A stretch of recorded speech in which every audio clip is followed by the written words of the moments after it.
민주당이나 이재명 지지층, 이재명 후보 본인은 이번 대통령 선거를 윤석열 때문에 비롯된 선거로서 내란 종식 선거다, 내란 극복 선거다라고 말을 하고 있습니다. 반면에 이낙연 총리 그리고 김문수 후보 같은 경우는 괴물 독재를 저지하는 선거다라고 말하고 있습니다. 사실 뭐 이번 대통령 선거가 만들어진 것 자체는 윤석열 대통령의 계엄령으로부터 비롯된 건 맞는 것 같은데 왜 그럼 도대체 김문수 후보나 이낙연 총리는 괴물 독재를 저지하는 선거다라고 이번 대통령 선거를 규정하는 걸까요? 생각을 한번 들어보고 싶습니다.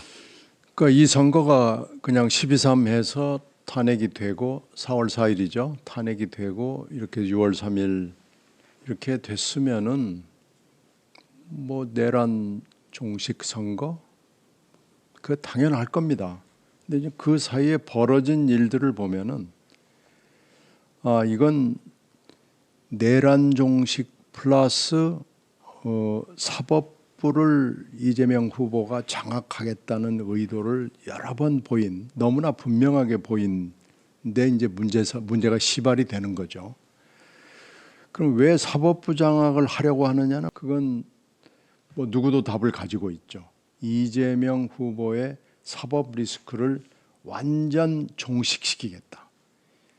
이재명 후보 범죄의 세척, 소멸, 군대 말로 하면 미스나웃을 하겠다라는 겁니다. 근데 본인의 사법 리스크를 그렇게 세척하고 완전 종식시키겠다고 하는 걸로 그냥 깨끗하게 그 사건 하나만 딱 해서 끝나면은 그럴 수도 있어요. 영미법 같으면 그렇게 또 가능해요. 그러나 이건 그게 아니고 그걸 위해서 우리나라 사법부, 그러니까 입법행정사법의 사법부를 완전히 붕괴시키는 작전에 이미 들어갔습니다.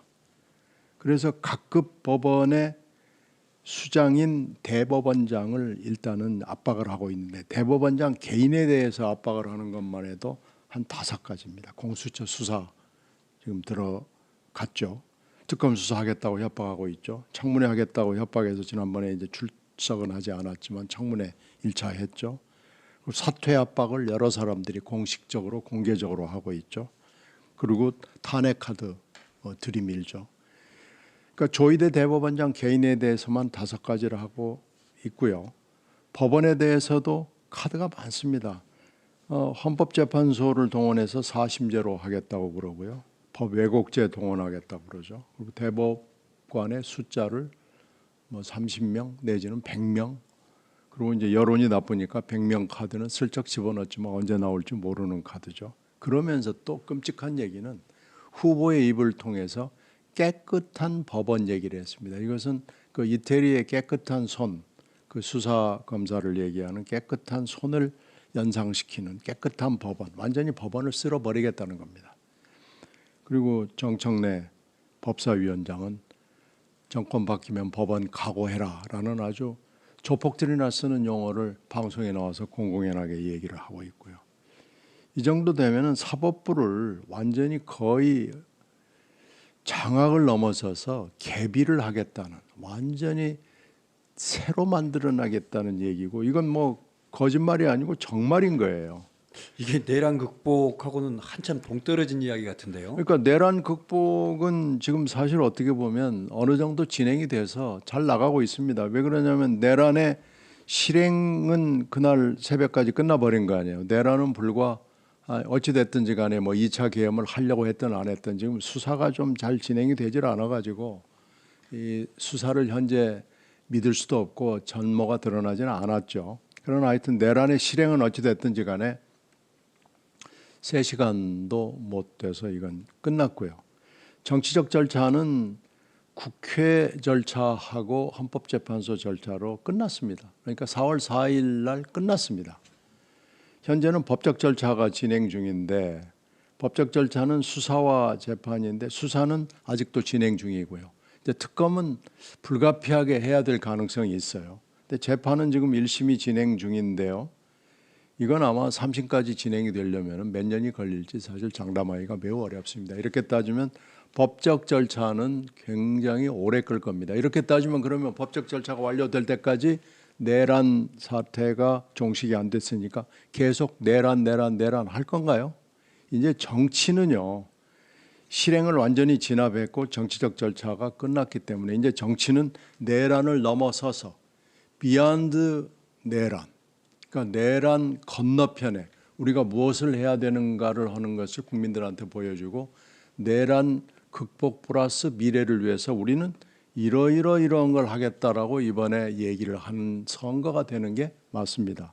그런데 내란 극복을 하겠다고 지금도 맨날 얘기를 하고 있고 지금 윤석열 전 대통령을 상황으로 모시는 김문수가 다시 윤석열을 끌고 와가지고 국민들한테 총구를 겨눌 수도 있다. 지금 이 얘기를 계속 하고 있는데 제2, 제3의 내란 음모라는 말도 합니다. 이건 제2, 제3의 내란 내지는 친위 쿠데타는 불가능합니다. 그날 내란의 실행이 있었던 그날을 우리가 복귀해 보면은요, 우리나라에서는 이제 군사 쿠데타, 군사 그게 친위가 됐건 뭐 반란이 됐든지 간에 군사 쿠데타는 매우 어렵다라는 것이 웅변으로 보여줬어요. 우리 모든 국민들이 젊은 사람들까지 포함을 해서 12.12 사태를 기억하고 있어요. 또 5.18 광주 학살을 기억하고 있어요. 이게 대개는 뭐 기록이나 아니면은 최근에 만들어진 여러 가지 영화를 통해서 국민들이 학습을 굉장히 철저하게 하고 있고요. 그리고 나이가 좀 든 분들은 다 몸으로 학습을 했습니다. 몸으로 다 압니다.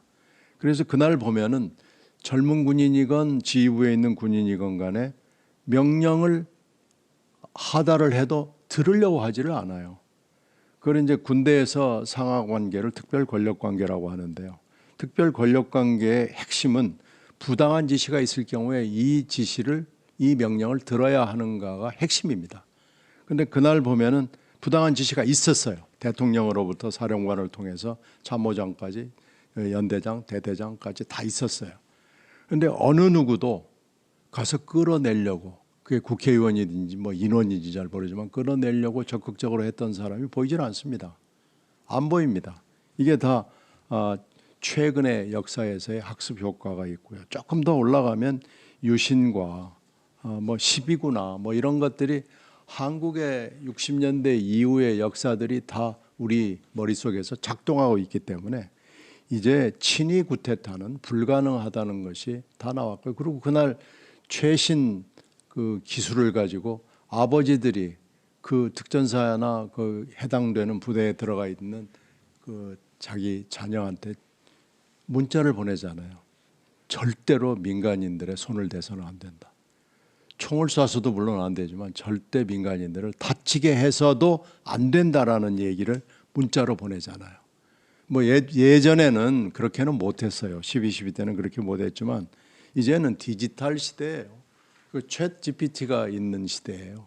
이제는 안 됩니다. 그래서 그날을 보면은 내란의 실행은 불가능하고요. 만약에 미친 지도자가 있어가지고 정말 거의 정신 나간 지도자가 내란을 실행을 해봤자 실패하는 거고 그 다음에 기다리는 건 정치적 절차하고 법적 절차가 있고 지금 그걸 윤석열이 몸으로 보여주고 있잖아요. 윤석열이 갈 길은 빤합니다. 이 사람은요 사면 복권도 어떤 대통령이 와도 못 시킵니다. 그렇게 따지면 내란은 사실상 이제 법적 절차만 남겨두고 있고 이 법적 절차는 굉장히 오래 갈 수밖에 없습니다. 그래서 이번 선거는 물론 내란을 심판하는 선거인 것은 맞아요. 근데 우리는 내란을 넘어서서 내란 그 이후에 우리의 미래, 지금 그리고 당면하고 있는 국가 위기가 지금 삼각파도처럼 복합 위기로 오고 있습니다. 이 위기는요, 물론 우리가 만든 것도 있죠. 이 뜬금없는 이 쿠데타로 사실 경제가 그렇지 않아도 어려운데 경제가 더 어려워졌습니다. 훨씬 어려워졌습니다. 근데 거기다가 국제적 국내적 위기가 지금 복합적으로 오고 있기 때문에 이거 간단치 않아요. 이 위기 극복을 위해서 우리는 어떻게 해야 되는가, 우리 정치인들은 뭘 해야 되는가를 지금 토론을 해야 되는 상황인 거예요.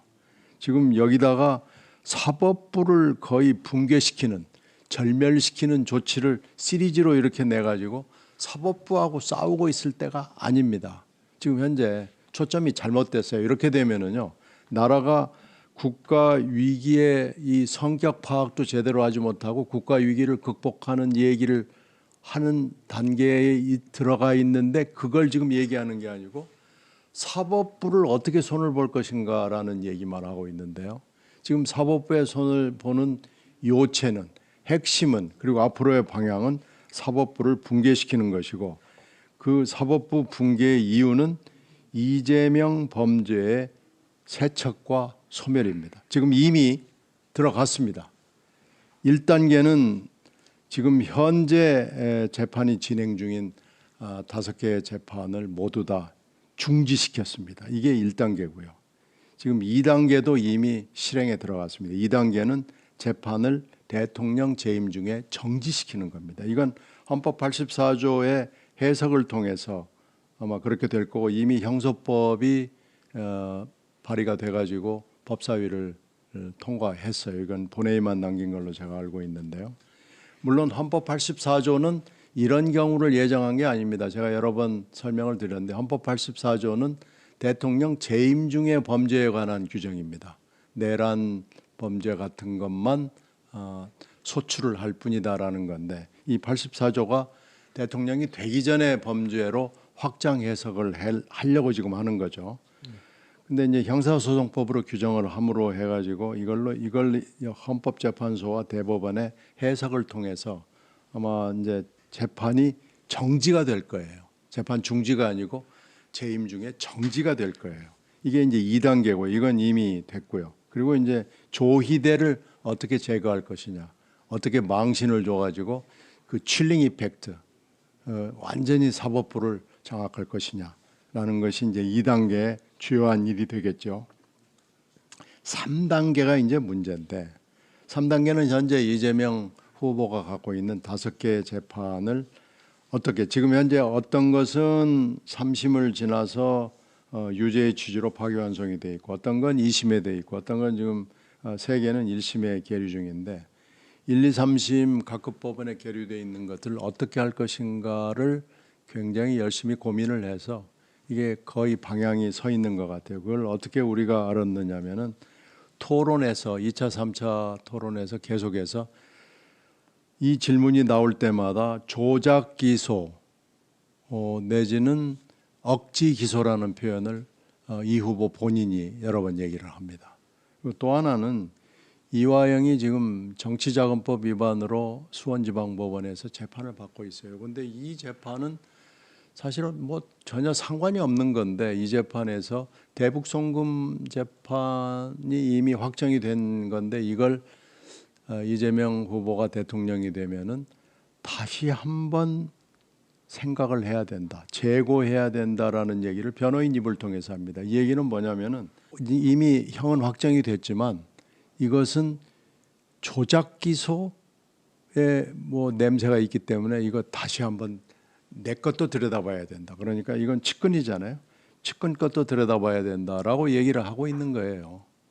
이재명 본인의 면제뿐만 아니라 그렇죠. 이재명 측근들에 대한 면제까지가 그렇죠. 지금, 그러니까 지금 3단계, 4단계 본인에 대한 그 5개 재판을 어떻게 할 것이냐가 있고, 4단계는 측근에 대한 걸 또 어떻게 할 것이냐라는 것을 변호인의 이화영 부지사의 변호인의 입을 통해서 슬쩍 흘린 겁니다. 근데 이제 몇 가지 방법이 있죠. 1심 선고가 나기 전까지는 검찰이 공소 취소를 할 수가 있습니다. 이건 뭐 형법에 있는 거니까요. 형사소송법대로 할 수 있는 거니까요. 공소 취소가 가능하고요. 그리고 2심이나 3심에 계류되어 있는 건 공소 유지를 엉망으로 할 수가 있어요. 사실 검찰권이 행사되는 것 중에서 제일 무서운 것은 기소를 하는 데 있는 게 아니고 불기소를 하는 데 있습니다. 수사를 엉망으로 만들어 버리는데 검찰권이 자의적으로 행사될 수 있는 아주 중요한 대목이 있거든요. 지난번에 누구 구속영장 실질심사를 하는데 검사가 서류만 내놓고 안 나와버리잖아요.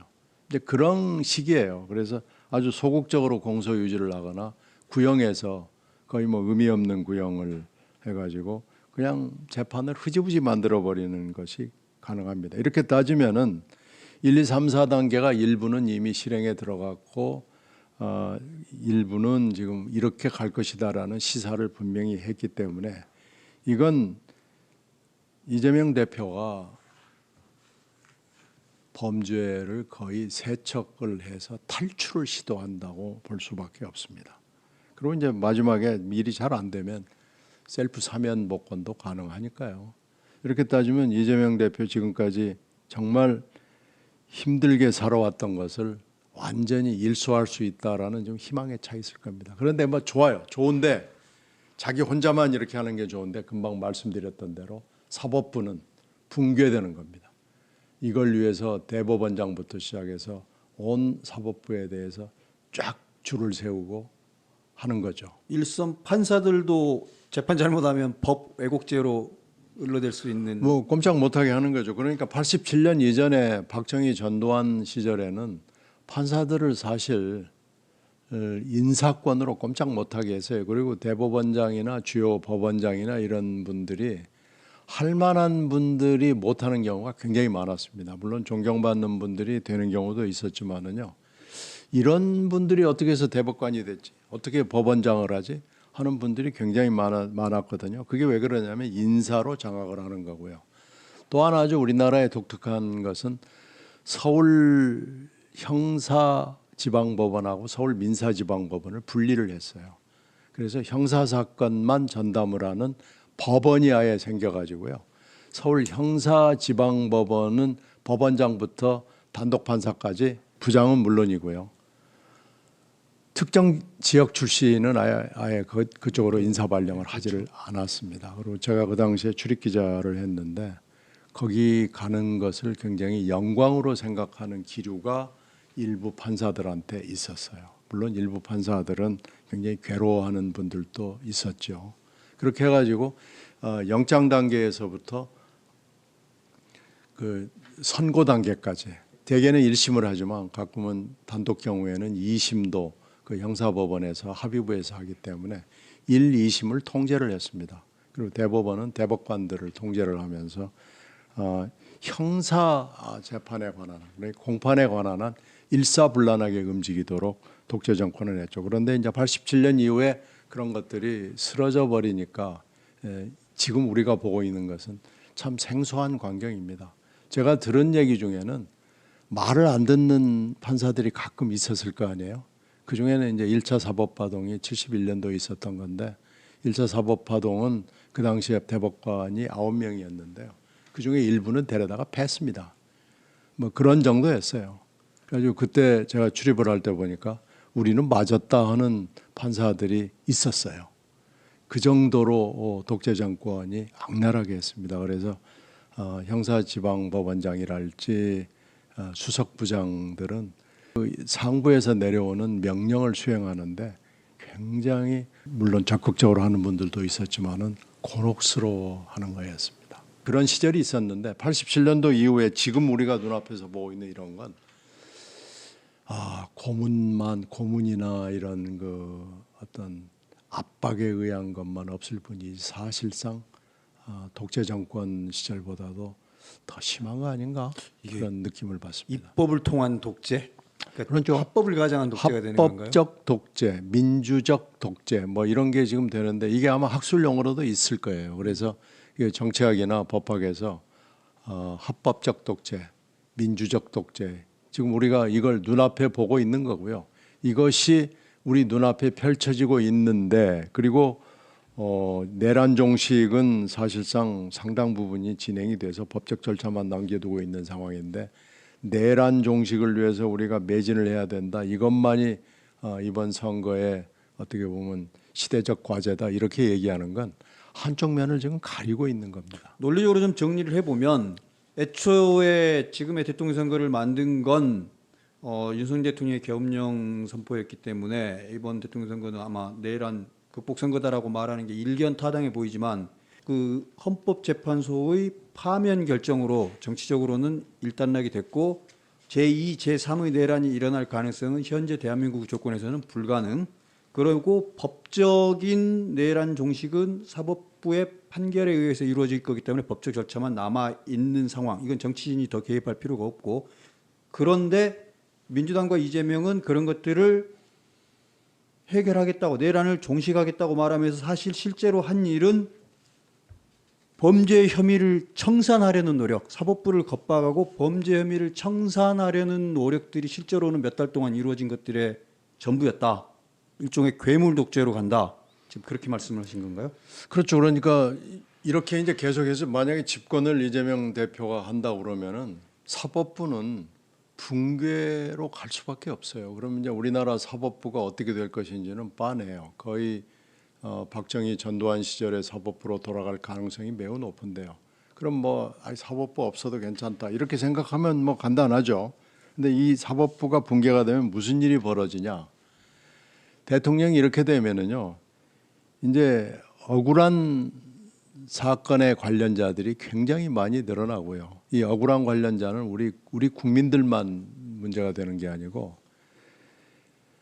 해외 투자자들도 우리나라 사법 시스템이 붕괴가 되면은 투자를 꺼리게 됩니다. 그래서 해외 투자자들이 항상 보는 굉장히 중요한 포인트 중에 하나가 사법 시스템입니다. 그 뭐 노동법도 잘 보지만은요.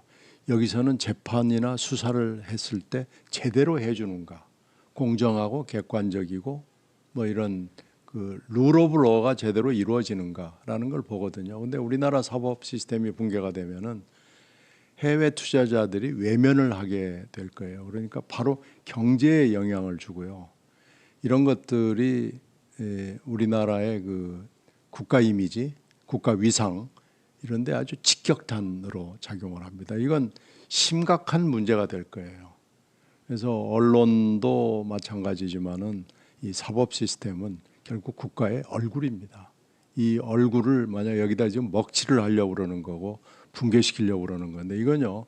국민들이 내 일 아니니까 내가 뭐 경찰서 갈 일, 검찰 갈 일, 재판 받으러 갈 일 없다 이렇게 생각할지 모르지만요. 사실은 먹고 사는 문제에 해당합니다. 이 사법 시스템을 통째로 붕괴시키려고 하는 게 결국은 근본적인 원인은 이재명 구하기 그렇죠. 때문인 거죠. 라이언 일병 구하기식으로 지금 이재명 구하기인데 이재명 후보는 이거 뭐 내 건 한 건인데라고 생각할지도 모르겠어요.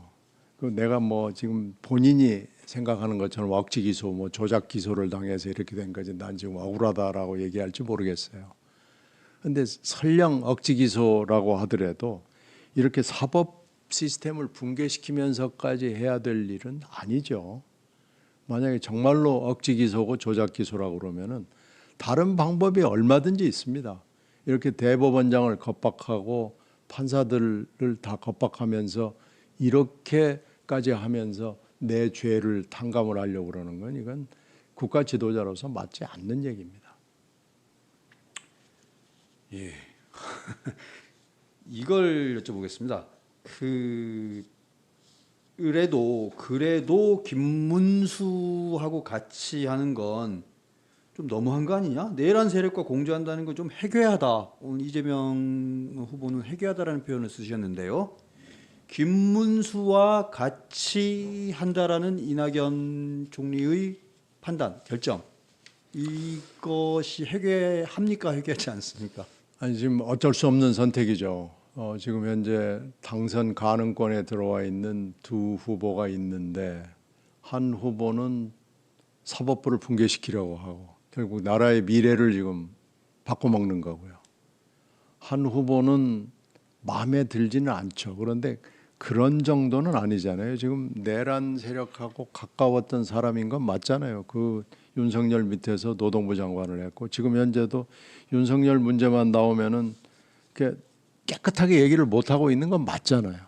그리고 이분이 이제 행적을 보면은 뭐 정광훈 목사 같은 사람하고 또 한때는 또 가까웠던 것도 뭐 맞는 것 같아요. 그건 맞아요. 그리고 뭐 가끔 인식이 보면은 이 사람이 노동운동을 했던 사람, 노동부 장관이 맞나 하는 인식을 갖고 있나? 왜 어떻게 이런 인식을 가질 수가 있지 하는 건 맞아요. 근데 지금 한쪽이 너무나 분명하게 우리나라 뭐 삼권 분립 시스템을 정면으로 공격을 하면서 특히 사법 시스템을 붕괴시키겠다고 지금 그 뜻을 감추지 않잖아요. 깨끗한 법원이나 사법부 너희들 각오해라 이런 말을 할 수 있는 사람은 대한민국 안에서 없습니다. 이건 그쪽에 몇 사람 빼고는 지금 없는 겁니다. 그리고 전 세계를 돌아다녀 봐도 이렇게 법원 너희들 각오해라 이렇게 독재국가 아니면 불가능하죠. 얘기하는 사람은 좀 찾기 쉽지는 않아요. 독재국가에 가면 이제 가끔 있을 수 있지만은 우리나라 역사적으로 봐서도 박정희, 전두환 이렇게 뭐 법원을 아주 철저하게 장악했던 사람도 법원 너희들 각오해라라고 술자리에서는 얘기할 수 있지만 공식적인 자리에서 이렇게 얘기하지는 않았어요. 지금 제가 기억나는 것만 두 가지입니다. 민주당 김민석 의원은 이재명 유죄 나오니까 시위하면서 서초동도 그게 법원에 있는 것이죠. 서초동도 국민의 땅이다. 막 이러면서 분노를 표출하고 정책 내는 법원 각오해라고 겁박하는. 아니 이렇게 얘기하는 정치 지도자들은 우리나라에 없어요. 그리고 지금 뭐 모든 국민은 아니 모든 권력은 국민으로부터 나온다는 헌법 1조를 금과 옥조로 생각하는데 사실 권력은 나누어야 되거든요. 권력은 지금 3권으로 나눠져 있지만 실제로 권력은 3권보다는 훨씬 잘게 나눠져야 됩니다. 3권 플러스 알파예요. 그 중에는 감사원도 사실은 독립적으로 움직여야 되고 중앙은행도 독립적으로 움직여야 되고요. 언론도 어떻게 보면 권력 중에 굉장히 중요한 거기 때문에 언론도 독립적으로 움직여야 되고요. 그래서 이 나눠져야 될 권력을 얼마나 효과적으로 서로 체크 앤 밸런스를 할 수 있게 하느냐라는 것이 민주주의의 핵심 요소거든요. 그러니까 모든 권력은 국민으로부터 나오니까 국민 하나만 섬기면 된다라는 것은 그건 선언적인 거죠. 그걸 금과 옥조로 해가지고 하는 건 뭔가 의도가 다른 데 있는 겁니다. 아까 말씀하신 대로 정치적 내란 종식은 완성이 되었고 파면으로 완성이 되었고 사법 절차를 통한 내란 종식은 재판이 끝나면 끝날 것이고 민주당은 이번 내란 종식 선거라고 말을 했지만 실제로 표지는 그렇게 걸어놓고 실제로 진행된 건 사법부 장악, 괴물 독재, 사법부 장악 그리고 어찌 보면 장기 독재 음모까지 그렇게 돼 있어서 지금 가장 중요한 시대적 과제가 바로 그런 사법부 장악과 민주주의 파괴, 장기 독재 음모 이런 것들을 저지하는 게 지금 가장 중요한 이번 선거의 시대 정신이다. 그렇죠. 장기 독재 음모도 후보의 입을 통해서 사실은 좀 새어 나왔죠. 본인이 개헌 얘기를 극도로 싫어하다가 어쩔 수 없는 상황이 되니까 개헌안을 내놨는데 대통령 연임제를 내놨잖아요. 그래서 왜 중임제 다른 사람들 다 중임 그러는데 연임이냐 그러니까 말을 제대로 못해요. 2022년에 이재명의 개헌 공약은 4년 연임제가 아니고 중임제였습니다. 그런데 그렇죠. 이번엔 왜 연임제로 바꿨는지 저도 모르겠습니다. 근데 이제 설명을 제대로 못해요. 그래서 여러분들이 의심하면은 그러면 1차 연임이라고 뭐 말을 바꿀 수도 있지 않겠습니까? 그러면서 그럼 중임으로 바꾸겠습니다. 뭐 이러면 간단할 일이고요. 헌법 128조 2항 문제 현재 대통령은 임기를 연장하거나 중임제 개헌을 할 경우에 이제 해당 사항이 없다, 해당되지 않는다라는 조항을 없애버리는 개헌을 할 수도 있지 않느냐는 질문에 대해서 뭐 중언부언해요.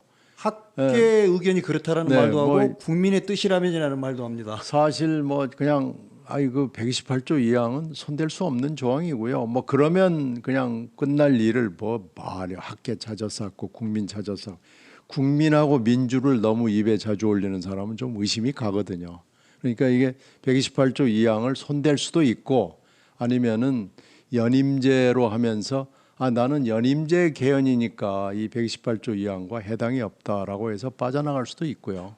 그런 가능성과 의심을 하지 않을 수가 없는 일을 하고 있어요. 그것은 장기 집권, 그러니까 만약에 개헌이 이루어진다면 5+8 그러면 13년 아니에요? 네. 13년 장기 집권을 하겠다. 그리고 그 13년 끝에는 또 다른 자기가 친애하는 후임자를 내세워가지고 8년 더해서 그러면 몇 년 되나요? 5+8+8 하면은 하여튼 그렇게 해서 죽을 때까지 하겠다는 생각을 하는 건지 잘 모르겠는데 그런 가능성이 없다라고 딱 단칼에 잘라버릴 수도 있었는데 25일 기자회견에서 그걸 단칼에 자르지 못했습니다. 안 했습니다. 말이 길어지는 것은 그 가능성을 염두에 두고 연임이다 중임이다 가지고 말장난을 지금 하고 있는 건데요. 그런 말장난을 하는 걸로 봐서는 장기 집권의 의도가 분명히 어딘가에는 깔려 있다라고 최소한 욕심은 있다. 의심을 할 수밖에 없고, 그게 물론 한국 상황에서 가능하지는 않을지 모르지만 본인의 머릿속에는 들어가 있다라고 추정을 하지 않을 수가 없습니다. 그걸 저지해야 한다라는 말씀을 그래서 괴물 독재 저지가 이번 대선의 시대 정신이다. 그렇죠. 이제 그래서 자꾸 국민 찾아 쌓고 뭐 어쩌 상권 분립이 필요 없다는 얘기가 또 민주당 안에서 나오고 뭐 이러면은 삼권 분립 붕괴, 장기 집권 가능성 뭐 이런 것들을 의식하지 않을 수가 없는 상황이 지금 눈앞에 펼쳐지고 있는 겁니다. 그래서 지금 내란 종식은 사실상 어떻게 보면 상당 부분 절차가 진행이 돼서 이건 사실 끝난 거예요. 그리고 윤이 다시 상황이 돼가지고 제2, 제3의 계엄을 한다. 김문수가 다시 대통령이 된다면 계엄을 한다라는 것은 소설에서나 가능한 일이지, 김문수가 그런 일을 할 수도 없을 뿐더러 김문수 머릿속에는 이런 건 존재하지 않습니다. 김문수가 물론 문제가 있는 후보인 건 맞지만 김문수가 이런 정도로 제2의 쿠데타를 일으킬 수 있는 사람이거나 장기 집권을 할 수 있는 사람이 되지 않아요. 그런 점에서 봤을 때는 지금 현재 그 이낙연 후보가 문제 제기를 하고 있는 이 부분은 상당히 근거가 있고 객관적이고 이건 근심할 만한 일이죠. 이건 노파심이 아니고요. 정말로 눈앞에 벌어지고 있는 현실이고 현재고 미래의 가능성이 굉장히 높은 일이기 때문에 이 이낙연 대표의 얘기를 경청을 할 필요가 있습니다. 질문 하나 더 드려보자면 국민들 사이에 특히 중도층 사이에 독재 포비아, 그러니까 이재명 손아귀에 모든 권력을 다 주어주면 안 되겠다라는 독재 공포증이라고 그럴까요? 이런 것들이 슬슬 퍼져나가고 있는 것 같은데 실제로 대한민국에서 입법, 사법, 행정, 언론, 정보기관까지 이런 모든 권력을 한 손아귀에 쥐었던 시절이 있었습니까? 그럼 박정희 전두환이죠. 군사정권 때. 네, 군사정권 때는 있었죠. 저는 그때 학생이었고 기자였고 그런데요. 사실 있었습니다. 그래서 그 당시에 우리가 생활을 할 때 보면은 막걸리도 함부로 잘 못 먹었어요. 막걸리 먹다 잡혀가고 택시 속에서 박정희 전두환 욕하다가 바로 경찰서로 들어가가지고 몇 년씩 옥살이 한 사람도 있었고요. 그 독재의 기억이 사실 저는 있습니다. 제가 좀 나이가 있어서 그런지 모르겠습니다만은 저는 그 독재의 기억이 분명히 있고요. 지금도 그래서 이 첨단 시대지만 전화를 할 때 아차 내가 이 얘기를 해도 되나? 뭐 그러는 때가 있어요. 지금은 물론 이제 녹음 때문에 공포증이 있는데 그때는 도청의 공포가 있었고요. 분명히 우리나라가 민주국가지라는 확신을 87년 이후에는 90년대 어느 순간 YS 시기, DJ 시기를 거치면서 이제 민주국가가 됐구나라는 느낌을 어느 순간에 가졌는데요. 지금은 확신을 하지 못하겠어요. 그럼 지금 그나마 더 안전할 수 있는 선택이라는 건 행정부의 권력과 입법부의 권력을 따로따로 떼어놓고 서로 견제할 수 있도록 하는 게 그나마 독재가 진행되는 걸 막을 수 있는 것 아닌가라고 결국은 지내놓고 보면은 권력 분립 외에는 인간의 욕망, 특히 이 정치인 중에서 독재적 성향을 가진 사람이 있기 때문에 인간의 욕망, 정치인의 욕망을 제어할 수 있는 것은 권력 분립 외에는 방법이 없고요. 언론의 역할도 매우 중요하고요. 권력은 나눌 수 있을 만큼 나누는 게 중요합니다. 물론 우리나라가 남북 대치 상황이기 때문에 권력을 너무 나누면 안 된다는 생각이 국민들 속에 있지만요. 실제로 남북 분단 상황에서 이 대치 상황을 슬기롭게 극복하고 현명하게 하는 방법은 권력 분립을 효과적으로 하는 현명한 정치인, 그리고 눈이 밝은 정치인, 귀가 좋은 정치인, 그리고 말한 대로 행동하는 정치인이 나오는 방법밖에 없습니다. 제가 이제 이재명 대표를 믿을 수 없다고 얘기하는 것은 이제 이분이 말을 바꾸고 거짓말을 하고 하는 것도 물론 있지만요. 정치인으로서 옛날 얘기는 다 빼고 정치인으로서 보면은 믿을 수가 없다는데 근거하는 거예요. 그리고 특히 성남시장 할 때는 모라토리움도 거짓말 모라토리움을 했고요. 대장동, 백현동, 정자동 이 시리즈를 보면서 아, 이분은 손대는 것마다 썩은 냄새가 나는 사람이구나. 그리고 잠깐만요. 왜 거짓 모라토리움이라고 생각하십니까? 성남시장 때. 전국에 240개가 되는 지방자치단체가 있는데요. 성남시는 분당을 끼고 있기 때문에 재정 자립도가 톱 그룹에 들어가는 데입니다. 가장 잘 사는 지자체 중에 하나다. 그렇죠. 가장 잘 사는 지자체 단체장이 모라토리움을 했으면 우리나라 240여 개의 지방자치단체는 다 모라토리움을 선언하는 게 맞습니다. 근데 그렇지 않잖아요. 그리고 모라토리움을 제일 반대한 사람이 형님이잖아요. 친형님이잖아요. 친형님이 돌아다니면서 이건 사기다라고 얘기를 하고 다녔고 저는 그 형님 말에 일리가 있어 보여요. 그래서 이제 그 형님을 정신병원에 넣으려고 해서 그게 또 문제가 돼가지고 선거법 위반이 걸렸고 대장동, 백현동, 정자동 이런 것은 제가 21년도에 이낙연 선거 경선 캠프에서 하면서 이걸 쭉 들여다봤는데요. 이미 지역에서는 다 소문이 날 대로 난 사안이었고요.